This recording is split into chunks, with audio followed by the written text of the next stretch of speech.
რადიკალური ოპოზიცია, რომელმაც 2013-12 წლებში ხელისუფლებაში ყოფნის პერიოდში ჩაიდინა მრავალი დანაშაული ქართული სახელმწიფოს და ქართველი ხალხის წინაშე.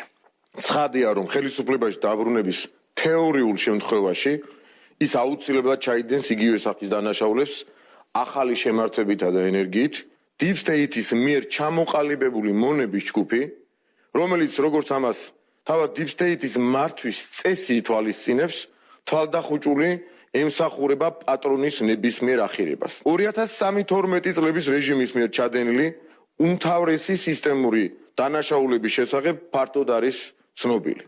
ესენია პატიმრების წამება და წამების სისტემა საჯარო ახსნილების დაწესებულებებში, ადამიანების მკვლელობა, ძალადობა, პირადი ცხოვრების ხელყოფა. კორუფცია და ბიზნესზე ზეწოლა აქტივების დათმობისა და თანხის გამოძალვის მიზნით.